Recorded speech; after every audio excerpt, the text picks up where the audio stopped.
नमस्कार, आप देख रहे हैं 4 PM और मैं हूं आपके साथ निधि तिवारी। राहुल गांधी ने वोट चोरी की पोल क्या खोली, बीजेपी और उसका आईटी सेल हाथ धोकर राहुल गांधी के ही पीछे पड़ गया। महामानव जी के चरण वंदना में पूरी तरह से लगे आईटी सेल वाले मालवीय जी अपना प्रोपेगेंडा फैलाने में जुटे हैं। लेकिन इस बीच कोर्ट का एक बहुत बड़ा फैसला आ गया है। बड़ी खबर निकलकर सामने आ रही है कि सिर्फ मालवीय ही नहीं बल्कि महाज्ञानी अनुराग ठाकुर जी का ज्ञान एक बार फिर से झूठ का पुलिंदा साबित हुआ है। कोर्ट ने राहुल गांधी की मां सोनिया गांधी के मामले में बहुत बड़ा फैसला सुनाया है। कोर्ट ने सरेआम कह दिया है कि जिस कागज को आप बहुत सही और ऐतिहासिक बता रहे हैं, असल में ये फर्जी है। अब ऐसे में बेचारे मालवीय जी और परम ज्ञानी अनुराग ठाकुर जी बुरा फंसे हैं, तो दूसरी ओर महामानव जी और उनकी पार्टी की भी सिट्टी पिट्टी गुम हो गई है। तो कैसे कोर्ट ने राहुल गांधी के वोट चोरी अभियान की सबसे बड़ी बाधा को एक झटके में दरकिनार कर दिया है और कैसे अमित मालवीय और अनुराग ठाकुर एक्सपोज हो गए हैं, ये सब कुछ हम आपको अपने इस रिपोर्ट में बताएंगे और साथ ही साथ इस पर भी चर्चा करेंगे कि कैसे सोनिया गांधी पर कीचड़ उछालने वाले खुद कीचड़ में गिर चुके हैं। तो जब राहुल गांधी ने पूरे देश में वोट चोर गद्दी छोड़ नारा बुलंद किया तो ये जनता का नारा बन गया। शहर की सड़कों से लेकर गांव की पगडंडियों तक हर ओर इस नारे की गूंज है। इससे न सिर्फ अपने ज्ञानेश कुमार जी वाला चुनाव आयोग घबराया हुआ है, बल्कि बीजेपी तो इस पूरे मामले पर बुरी तरह से फंस गई है। हालांकि बीजेपी और चुनाव आयोग ने हार नहीं मानी है। मरते क्या न करते की तर्ज पर हर दिन वोट चोरी के मामले को दबाने के लिए बीजेपी और चुनाव आयोग कुछ न कुछ प्रयोग करते रहते हैं, और करे भी क्यों ना, क्योंकि जिस तरह से राहुल गांधी ने इस मुद्दे को जनता का मुद्दा बना दिया है, ऐसे में बीजेपी को डर है कि उसका वोट बैंक खिसक जाएगा। और दूसरी ओर चुनाव आयोग की साख भी दांव पर है और बीजेपी इस मामले को दबाने के अब तक के कई प्रयोग कर चुकी है। लेकिन इत्तेफाक ऐसा है कि हर बार उनका ड्रामा उन्हीं को फंसा दे रहा है। इसीलिए तो जैसे ही राहुल गांधी ने वोटों की चोरी के मामले को पकड़ा तो बीजेपी की सिट्टी पिट्टी गुम हो गई और हमारे 56 इंच की छाती वाले महामानव जी इतना सहम गए कि मंच से गाली बकने वाले और गोली मारने की धमकी देने वाले नेताजी को उतार दिया। अनुराग ठाकुर ने उतरकर मैदान लिया और रायबरेली से लेकर कन्नौज तक कई लोकसभा सीटों की फर्जी वोटों की संख्या बता डाली।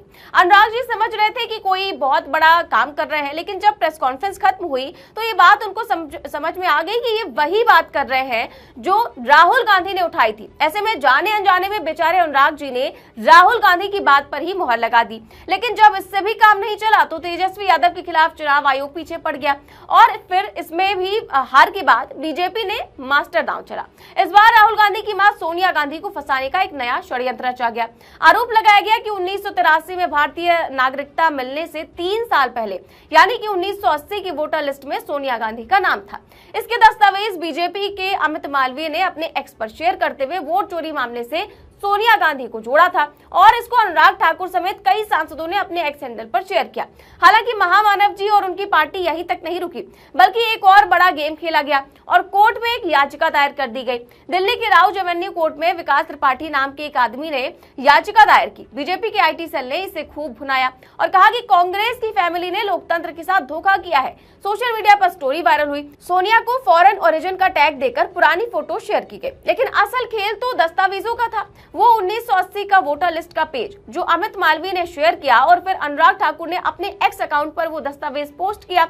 लंबा चौड़ा थ्रेड लिखा कि देखो सोनिया गांधी 1980 में वोटर बनी, लेकिन नागरिकता तो 1983 में मिली। अनुराग ठाकुर ने कहा कि ये फॉर्जरी है। जेपीसी बुला। उन्होंने फर्जी स्टोरीज गढ़ी कि इंदिरा गांधी ने प्रेशर डाला, इलेक्शन कमीशन को ब्लैकमेल किया। ये पोस्ट लाखों व्यूज ले गया। बीजेपी वर्कर्स ने रीट्वीट किया, लेकिन ये पूरा नैरेटिव फर्जी था।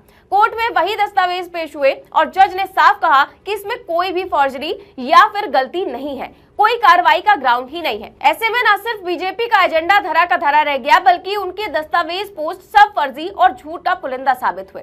और ये कोई पहली बार नहीं है जब बीजेपी का झूठ रंगे हाथों पकड़ा गया हो। ऐसे तो 2 दर्जन से ज्यादा मिसालें हैं जो पूरी तरह से मनगढ़ंत है। और कहा कि दस्तावेज असली लगते हैं, लेकिन कोई प्रूफ नहीं है कि सोनिया ने फ्रॉड किया। एनडीटीवी ने रिपोर्ट किया कि कोर्ट ने कहा कि ये पुराना मामला है, अब रेलेवेंट नहीं है। हिंदुस्तान टाइम्स में छपा कि प्लेंटिफ के पास कोई भी ठोस एविडेंस नहीं था, बस अफवाहें।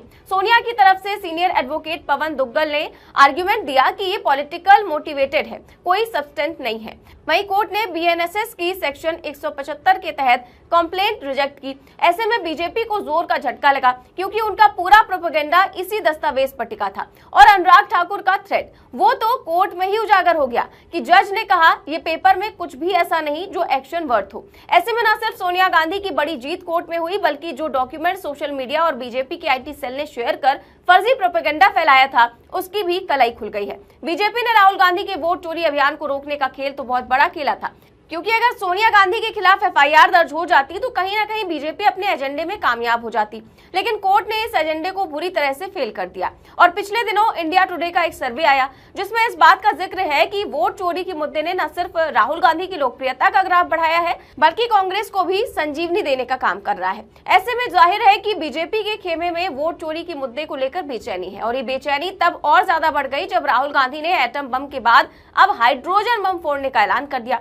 ऐसे में बीजेपी वोट चोरी के मुद्दे को गायब करने का पूरा खेल खेल रही है। पीएम मोदी की मां की गाली को लेकर बिहार बंद का मामला हो या फिर पवन खेड़ा पर 2 वोटर आईडी को लेकर केस दर्ज कराने का मामला, ये सब वोट चोरी के मुद्दे को ही दबाने का प्रयास माना जा रहा है। लेकिन हर बार बीजेपी अपने ही बनाए जाल में फंसती जा रही है। सोनिया गांधी की नागरिकता से पहले वोटर के मामले में भी यही हुआ, और न सिर्फ पूरे मामले से सोनिया गांधी बिल्कुल साफ सुथरी होकर निकली, बल्कि जो इंदिरा गांधी पर फर्जी आरोप लग रहे थे वो भी पूरी तरह से साफ हो गए। और सबसे अहम बात ये हुई कि राहुल गांधी की वोट चोरी में सोनिया गांधी को लेकर जो बड़ा पेच फंसने वाला था वो भी पूरी तरह से निकल गया।